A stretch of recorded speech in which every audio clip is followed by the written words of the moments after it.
On va prier avant d'ouvrir la parole. Notre Dieu et Père, nous te remercions ce matin pour la parole, pour la Bible, Seigneur, que tu nous as laissée.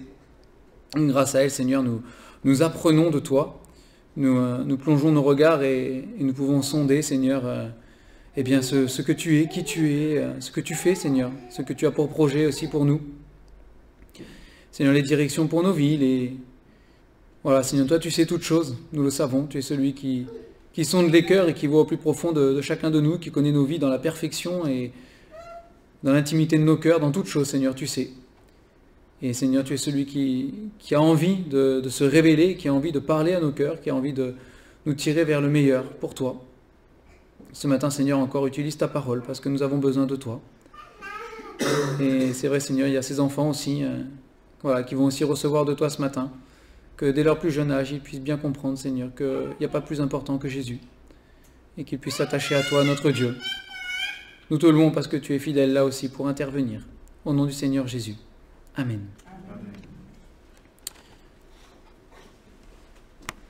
Juste vous citer un verset des psaumes pour introduire. C'est le psaume 138, le verset 1. Où c'est David qui dit « Je te célèbre de tout mon cœur, je chante tes louanges en la présence de Dieu. » Je chante tes louanges en la présence de Dieu. Et si comme moi vous avez lu la Bible, vous savez que Dieu a toujours un plan merveilleux. Il a toujours eu un plan merveilleux pour l'homme en fait. Et son plan merveilleux, c'était au final que l'homme puisse vivre dans sa présence. Ça a toujours été le plan de Dieu. Si vous regardez déjà dès Genèse, à l'origine, quand Dieu a créé la terre, les cieux, qu'il a sur cette terre, eh bien, de la poussière de la terre, il est dit qu'il a formé Adam, puis il a soufflé dans Adam, il est devenu une âme vivante, et puis après il a créé Ève. Voilà, c'était pour avoir une relation avec sa créature, c'était pour que la créature soit dans sa présence. Il a créé un jardin, après, il a construit un jardin, si vous voulez, il a créé un jardin sur cette terre, et puis il a pris l'homme qu'il avait formé, puis il l'a mis dans le jardin, et il avait une relation avec eux.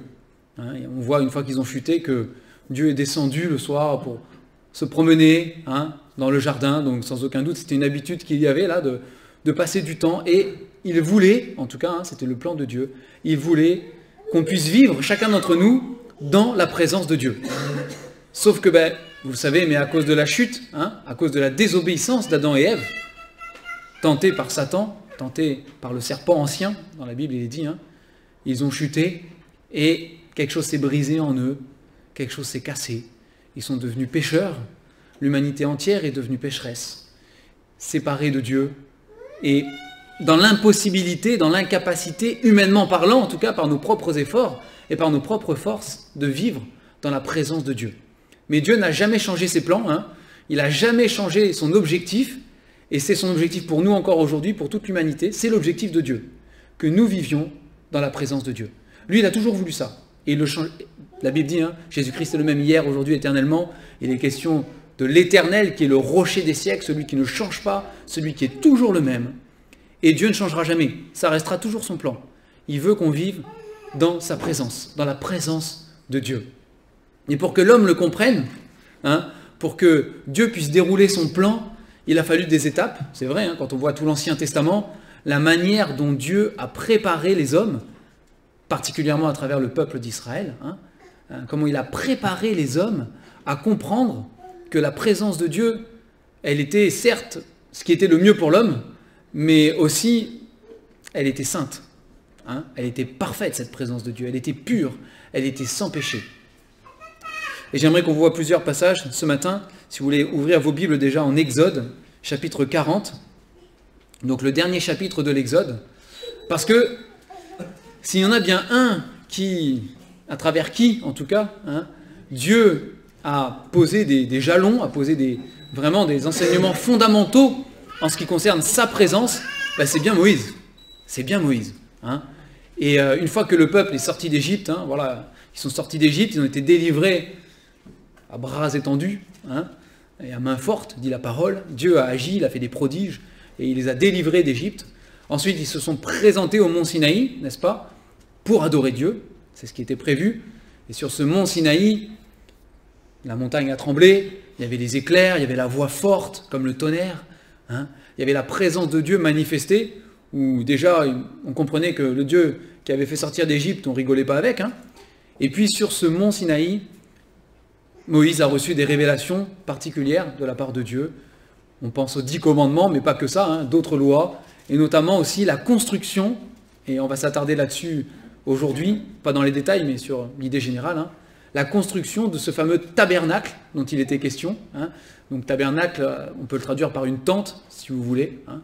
Mais Dieu avait demandé à Moïse de construire ce qu'on appelle le tabernacle, une grande tente. Alors il y avait plusieurs choses, on ne va pas rentrer dans les détails, mais sachez que dans la tente, hein, donc il y avait un parvis, etc., un autel, des parfums, etc. Mais dans la tente, hein, Dieu avait demandé à Moïse de construire une arche, la fameuse arche de l'Alliance, hein, et il y avait le couvercle de cette arche, c'était un coffre, hein, si vous voulez, c'était un coffre, et le couvercle était en or, il est dit, et il y avait 2 chérubins par-dessus. Il est dit, c'est le propitiatoire, l'endroit où Dieu dit lui-même, c'est l'endroit où je me tiendrai, hein, pour vous rencontrer, pour être au milieu du peuple, pour vivre au milieu du peuple. C'est à cet endroit-là, il dit à Moïse, que je te rencontrerai. C'est là qu'il y aura ma présence, en fait, hein, ma présence. Et à travers ce tabernacle, qui était bon, quelque chose de temporaire, hein, mais à travers ce tabernacle, à travers l'arche de l'Alliance, Dieu dit, voilà, finalement, j'habiterai au milieu de mon peuple, je serai là avec eux, dans le désert, je vais les guider, voilà, ils vont me suivre, je vais leur montrer la voie, mais j'habiterai avec eux, je serai là, hein, c'est ma présence. Et donc, une fois qu'ils ont achevé, on est en Exode 40, hein, une fois qu'ils ont achevé de construire ce tabernacle, alors nous on va lire à partir du verset 33, donc Exode 40, 33, il dressa, donc il est question de Moïse, hein, il dressa le parvis autour du tabernacle et de l'autel, et il mit le rideau à la porte du parvis. Ce fut ainsi que Moïse acheva l'ouvrage. Alors, juste pour vous dire, parce que c'est important, donc dans cette tente qu'il y avait, hein, au niveau du tabernacle, dans cette tente qu'il y avait 2 parties. Hein. Il y avait la partie qui est appelée le lieu saint, et puis il y avait une partie qui était appelée le lieu très saint. Et vous savez, si vous avez lu la parole, entre les deux, il y avait un épais rideau, hein, qui séparait le lieu saint du lieu très saint. Et dans le lieu très saint, c'est là qu'il y avait l'arche de l'Alliance, la présence de Dieu. Mais elle était cachée aux yeux du peuple. Le peuple ne pouvait pas accéder à ce lieu. Hein. Il n'y avait que le souverain sacrificateur, c'est-à-dire qu'il n'y avait qu'un homme, hein, qui pouvait rentrer, et il est rentré qu'une fois par an, nous dit l'Épître aux Hébreux, hein. Il est rentré une seule fois par an. Donc, et c'était caché aux yeux du peuple, mais c'était là. C'était là. Donc une fois que le rideau a été mis en place, ce fut ainsi, donc, à la fin du verset 33, que Moïse acheva l'ouvrage. Et verset 34, alors la nuée couvrit la tente d'assignation, et la gloire de l'Éternel remplit le tabernacle. Donc quand ils ont achevé cette construction, vous imaginez, hein, ils achèvent ça, Moïse met le rideau, tout le monde recule, enfin, il y a avec Moïse qui a mis le rideau, enfin, peut-être qu'il y avait les sacrificateurs et les souverains sacrificateurs qui étaient là. Mais ils ont reculé là, et puis tout d'un coup, une nuée est venue se poser, hein, sur le tabernacle, sur cette tente, et il est dit, la gloire de l'Éternel a rempli le tabernacle. Ça devait être quelque chose d'assez impressionnant, hein. Et Dieu manifestait, ok, maintenant, je suis là au milieu de vous. C'était physique, c'était visible, hein. Ils l'ont vu. C'est pas juste, ils sont dit, tiens, la gloire, elle a dû remplir le tabernacle. Non, il y avait la nuée au-dessus, quoi. C'était visible. Ils le voyaient. Eux qui, quelque temps avant, avaient dit à Aaron, pendant que Moïse était sur la montagne, hein, fais-nous un Dieu qu'on pourra suivre, qui marchera devant nous, un Dieu qu'on verra. Et puis ils ont fait un veau d'or, hein, soi-disant c'était le Dieu qu'ils auraient pu voir pour qu'il marche devant eux, parce que ce Dieu sur la montagne qui parle à Moïse, on ne le voit pas. Hein. Bon, ils voyaient quand même les éclairs normalement, mais bon, c'était un peu l'idée quand même. Eh bien, Dieu plus tard, il dit voilà, là maintenant vous me verrez. Et il y avait la nuée, cette colonne de nuée, hein, la journée, et puis de cette colonne de feu la nuit, qui était là pour montrer, c'était Dieu qui disait, regardez, c'est ma présence, je suis là, j'habite au milieu de vous. J'habite au milieu de vous. Mais, verset 35, Moïse ne pouvait pas entrer dans la tente d'assignation, parce que la nuée restait dessus et que la gloire de l'Éternel remplissait le tabernacle. Je ne sais pas si vous avez déjà fait attention à ça, mais c'est intéressant parce que là, il y a la tente d'assignation qui vient d'être construite, donc il y a tout ce qu'il faut. Dieu manifeste sa présence, la gloire de Dieu remplit le tabernacle. Dieu dit, voilà, c'est ma présence, et Dieu avait dit à Moïse, enfin les consignes qu'il avait données, c'est là que je me rencontrerai avec toi. C'est là qu'on se rencontrera tous les deux. Sauf que quand Dieu rentre, et la présence de Dieu est là, Moïse lui-même, il peut pas rentrer.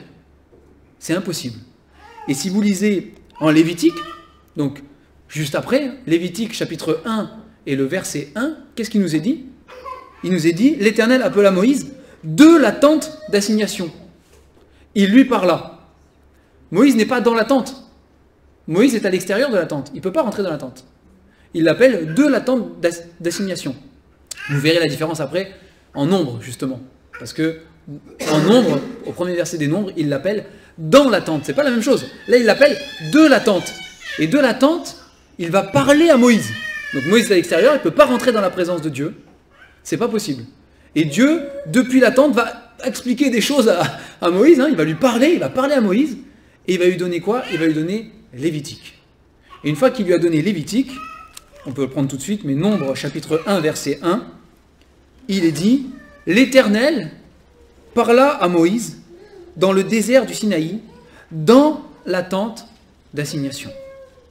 Donc de Moïse, qui ne peut pas rentrer, parce qu'il y a la présence de Dieu, de Moïse, qui ne peut pas rentrer dans la présence de Dieu, parce qu'il est pécheur, tout simplement. C'est ce que la Bible nous enseigne, parce qu'il est pécheur. On se retrouve avec Moïse qui tout d'un coup rentre dans la tente d'assignation. Là, il peut rentrer dans la présence de Dieu. Et qu'est-ce qui s'est passé entre les deux? Vous avez le Lévitique. Vous avez tout le Lévitique. Lévitique, alors on ne va pas rentrer en détail sur Lévitique ce matin, mais dans le livre de Lévitique, vous avez toutes les prescriptions que Dieu donne au sujet des sacrifices. Au sujet de la manière dont le peuple d'Israël pouvait se présenter dans la présence de Dieu et pouvait se présenter devant Dieu. Et tout Lévitique est là pour nous dire on ne peut pas se présenter comme ça dans la présence de Dieu. C'est pas possible. On ne peut pas arriver comme ça et dire voilà, moi je viens dans la présence de Dieu parce que moi j'aime l'Éternel et puis voilà, je viens dans la présence de Dieu. C'est pas possible. Parce qu'on a un problème, parce que l'homme a un problème. C'est ce que dit la parole de Dieu. Et c'est notre péché. Et dans tout le livre de Lévitique, Dieu va donner des instructions au peuple pour que le péché du peuple soit expié. Et donc c'est pour ça qu'il y a tous ces sacrifices, et notamment dans Lévitique, au milieu de Lévitique, vous avez ce grand passage qui nous parle du jour des expiations, de ce jour où le souverain sacrificateur fait l'expiation de tous les péchés du peuple. Ce jour des expiations qui préfigure, bien sûr, le Seigneur Jésus, qui viendra donner sa vie et expier une fois pour toutes. Parce que là, dans Lévitique, on ne pouvait pas s'approcher de Dieu comme ça, il fallait d'abord faire des sacrifices pour ses péchés. Et même le souverain sacrificateur qui rentrait une fois par an, dans ce lieu très saint, dans la présence de Dieu, la Bible nous dit, Hébreu nous le dit, qu'il devait d'abord faire l'expiation pour ses propres péchés. Parce qu'on ne pouvait pas rentrer comme ça. Mais voilà, Dieu donne déjà un moyen, à l'époque, Dieu avait déjà donné un moyen à Moïse, pour que Moïse puisse rentrer dans cette tente d'assignation, finalement, après, pour recevoir de Dieu les instructions directement, parce que, entre les deux, vous avez les sacrifices. Et nous savons que toutes ces choses sont une image, sont une ombre, c'est ce que l'Épître aux Hébreux nous dit, c'est une ombre des choses à venir. C'est une préparation à la venue de Jésus-Christ. Mais c'est une préparation qui était nécessaire et qui était importante pour que le peuple, et pour que nous encore aujourd'hui, on puisse comprendre qu'on ne peut pas se présenter devant Dieu comme ça. C'est pas possible. Avec notre péché, on ne peut pas. On est pécheur et Dieu est saint. Il est parfait. Il est absolument parfait. Donc l'œuvre de Jésus, c'est justement de faire ce sacrifice une fois pour toutes, pour que nous puissions vivre, vous et moi, dans la présence de Dieu. Et la Bible est là pour nous témoigner que c'est l'œuvre que Jésus a accomplie. C'est ce qu'il a fait, une fois pour toutes. Et le plan de Dieu n'a pas changé. Il veut toujours que vous et moi, on vive dans sa présence. Dans sa présence. Sauf qu'aujourd'hui, il n'y a plus la tente d'assignation. Bon, entre-temps, il y a un temple, plusieurs temples même, qui ont été construits, hein, et il n'y a plus de temple non plus. C'est différent. Vous savez que le jour où le Seigneur Jésus est mort sur cette croix, qu'il a donné sa vie, hein, il nous est dit que le voile du temple s'est déchiré. Vous savez, ce voile qui séparait le lieu saint du lieu très saint, cette présence de Dieu qui était là, symbolisée par l'Arche de l'Alliance à l'époque, hein, symbolisée par l'Arche de l'Alliance, que personne ne pouvait voir comme ça, le voile s'est déchiré. C'est terminé. On peut accéder directement à la présence de Dieu. Parce que maintenant, Jésus-Christ a tout accompli pour nous. Et la parole nous dit que si nous acceptons Jésus-Christ comme notre Sauveur, hein, nous demandons pardon pour nos péchés. Nous comprenons qu'il est mort à notre place. Il est le sacrifice parfait, le sacrifice ultime, celui qui accomplit tout. Alors Dieu nous fait déjà vivre dans sa présence. C'est pas juste au futur. Hein. Oui, c'est vrai qu'un jour, dans la présence de Dieu, on dit, voilà, quand on sera au ciel, quand on aura ressuscité, et toutes ces choses, on sera dans la présence de Dieu pour toujours. C'est la vérité.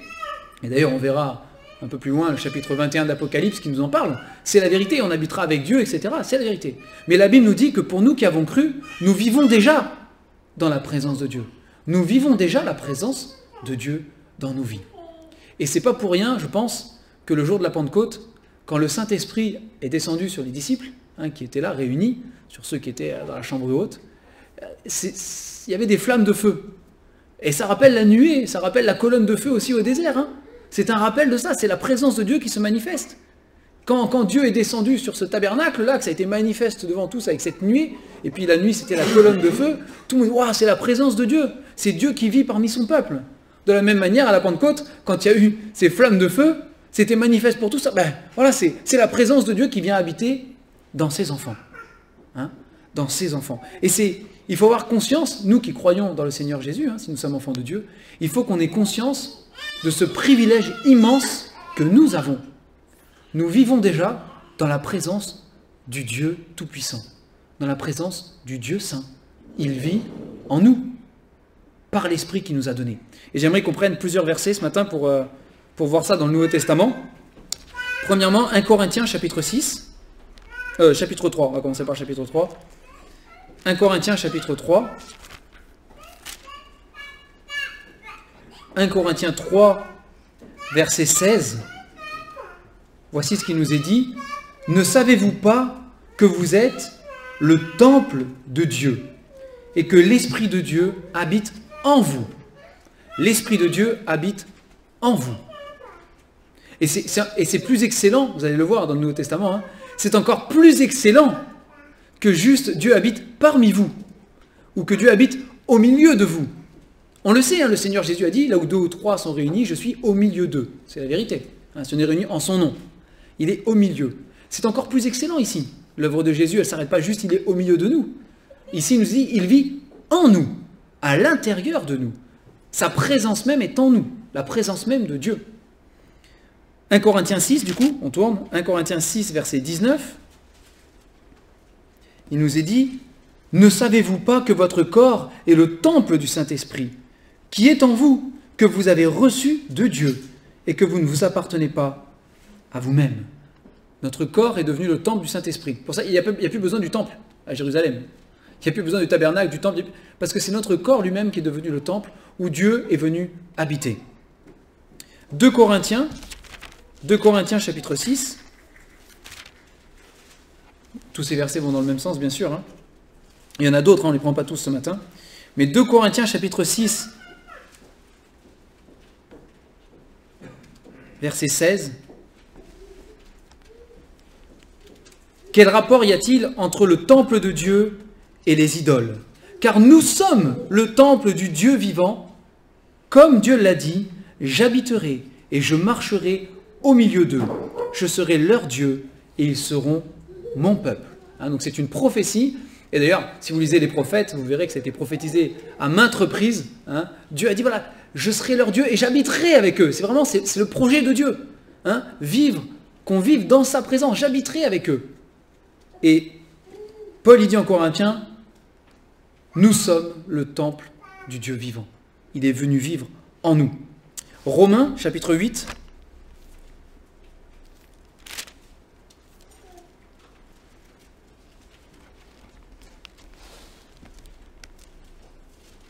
Romains chapitre 8 et les versets 9 à 11. Pour vous, vous ne vivez pas selon la chair, mais selon l'esprit. Si du moins l'esprit de Dieu habite en vous. Si quelqu'un n'a pas l'esprit de Christ, il ne lui appartient pas. Et si Christ est en vous, le corps, il est vrai, est mort à cause du péché, mais l'esprit est vie à cause de la justice. Et si l'esprit de celui qui a ressuscité Jésus d'entre les morts habite en vous, celui qui a ressuscité Christ d'entre les morts rendra aussi la vie à votre corps mortel par son esprit qui habite en vous. Il le répète plusieurs fois, hein. Mais voilà, c'est l'esprit qui habite en vous. Et un dernier verset, 2 Timothée 1.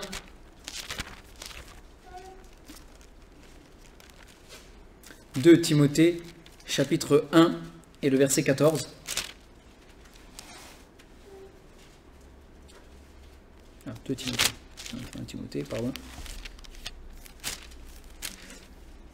2 Timothée 1, le verset 14. Voici ce que Paul dit à Timothée. Hein. Garde le bon dépôt par le Saint-Esprit qui habite en nous. Donc tous ces versets vont dans le même sens. Hein.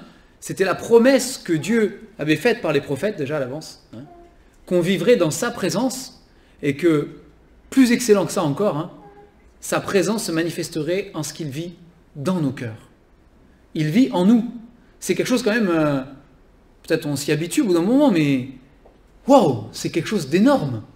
Le Dieu saint est venu habiter dans ma vie, dans mon cœur. Il est venu habiter en moi.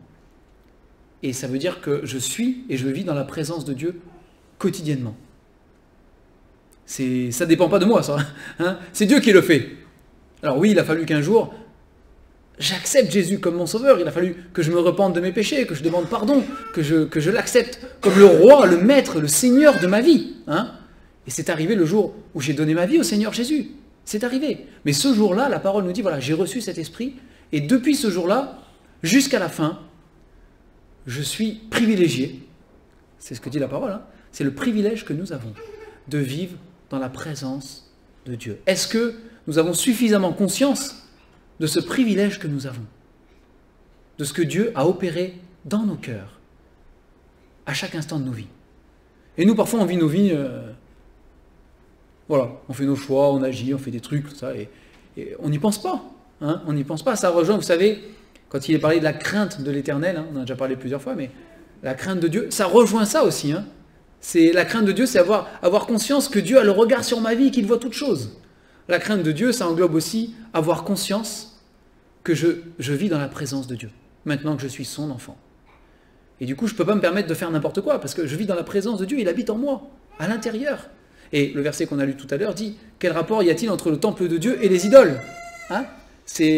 On peut pas, le Seigneur Jésus dit, on ne peut pas servir de maître. Personne ne peut servir de maître et s'en tirer comme ça. C'est pas possible. La finalité, on va aller voir Apocalypse 21. Comme je vous dis, le plan de Dieu, il restera toujours le même. C'est son objectif, nous faire vivre dans sa présence. Hein, et pour toujours.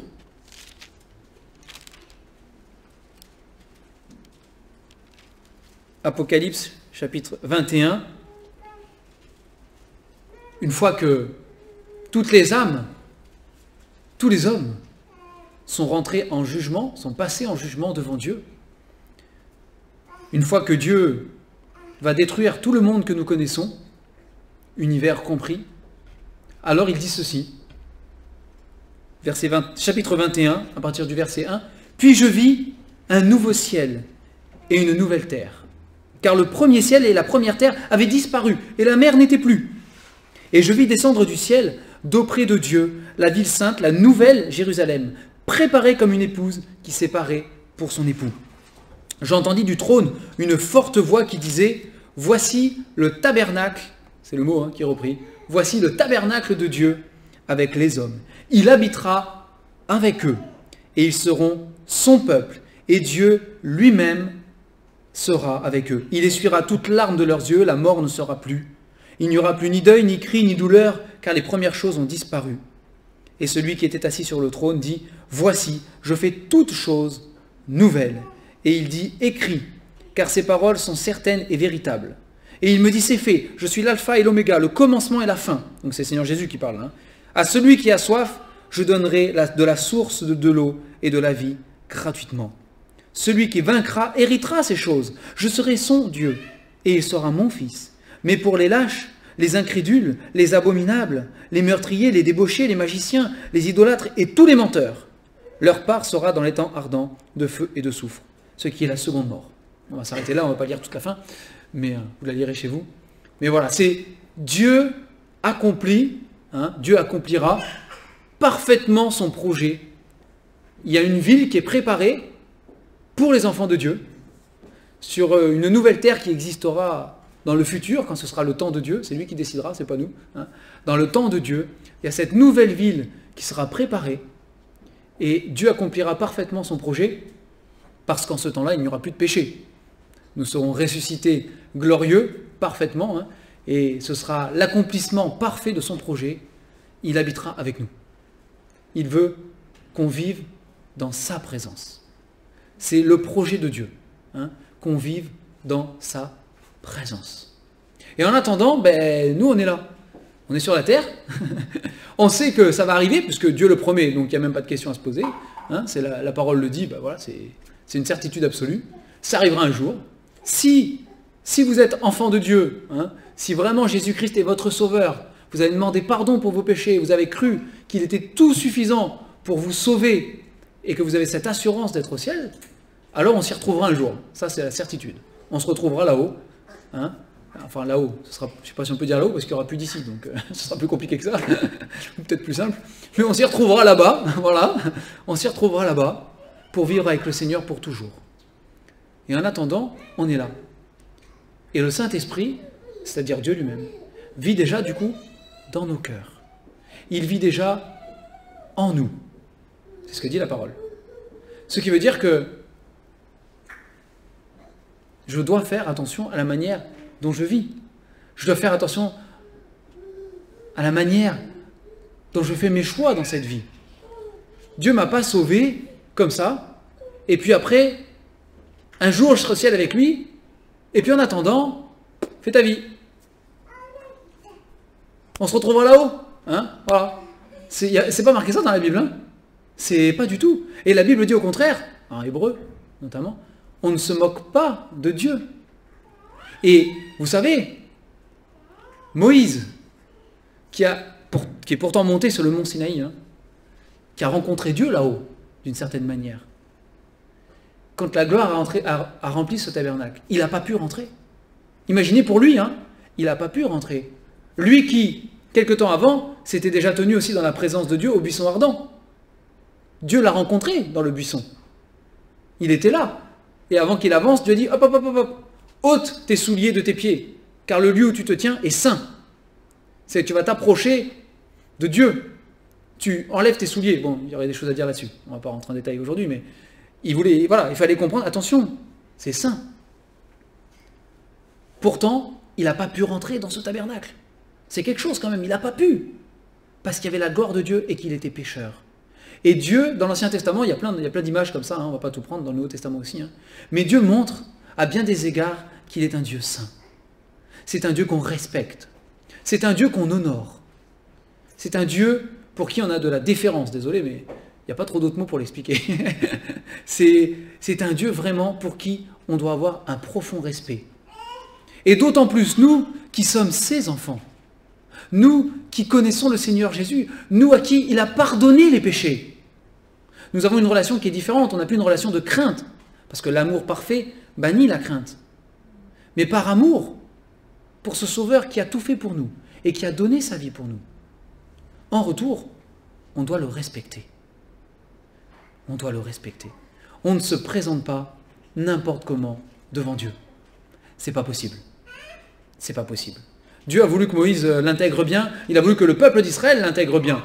Parce que eux déjà, ils n'ont même pas osé s'approcher du mont Sinaï, ils n'ont même pas voulu entendre Dieu, que quand ils ont vu que Moïse lui-même, parce que pour eux Moïse c'était Moïse déjà, même s'il murmurait derrière, quand même Moïse il parlait avec Dieu, quoi. D'accord? Mais quand ils ont vu que même Moïse ne pouvait pas rentrer, ils se dit là, si même lui qui est monté sur le mont Sinaï, il ne rentre pas dans le tabernacle, c'est pas nous qui allons y aller. Là, voilà. Donc Dieu voulait bien faire comprendre cela. C'était important de le comprendre. Important. Et dans Jacques, quand il est question de s'approcher de Dieu, dans l'épître de Jacques,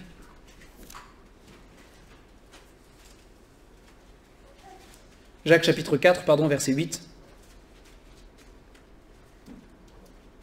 Il dit « Approchez-vous de Dieu, et il s'approchera de vous. Nettoyez vos mains, pécheurs.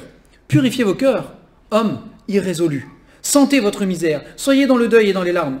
Que votre rire se change en deuil et votre joie en tristesse. Humiliez-vous devant le Seigneur, et il vous élèvera.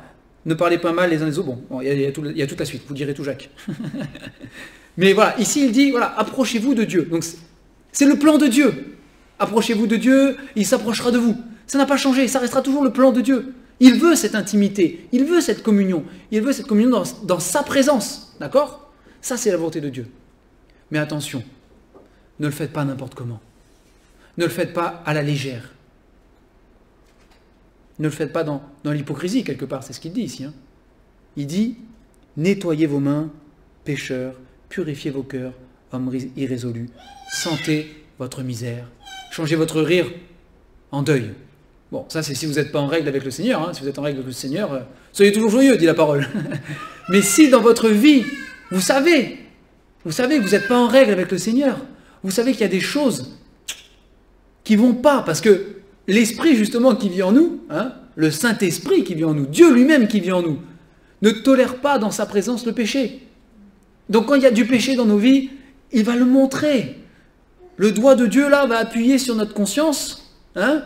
L'Esprit de Dieu va appuyer là où ça fait mal. C'est ce que dit la Bible, il est là pour convaincre le monde de justice, de péché, de jugement. Hein. Il va le faire, c'est le travail de Dieu, parce que c'est sa présence, elle est sainte, elle est parfaite. Alors il va appuyer dessus. Ça va faire mal, hein. Ça va pas être sympa. C'est douloureux. Mais il va le montrer pour dire, là ça va pas. Mon frère, ma soeur, ça va pas. Là, faut régler ça. Faut intervenir dans ta vie. C'est parce que tu peux pas te présenter devant Dieu comme ça. Et c'est à ce moment-là, quand ça fait mal, là, que oui, comme dit Jacques, ici, hein, c'est Dieu qui le dit. Alors là, on doit sentir notre misère. Hein. On doit purifier nos cœurs, on doit nettoyer nos mains, on doit vraiment hein, changer notre rire. Parce que si on était en train de rire, ça va pas, quoi. Il y a un truc qui va pas avec Dieu. On peut pas rire, on peut pas se réjouir. Ça va pas avec ton Créateur et avec celui qui vit en toi, en plus. Alors là, ça va encore moins.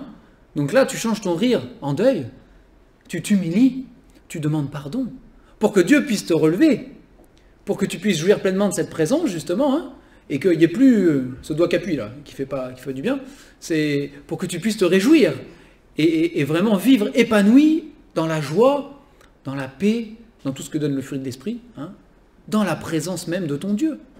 Parce que ça sera toujours le plan de Dieu, ça sera toujours le projet de Dieu, que nous vivions dans cette présence épanouie, en paix, réconciliés, avec la joie dans notre cœur, de connaître ce Seigneur merveilleux.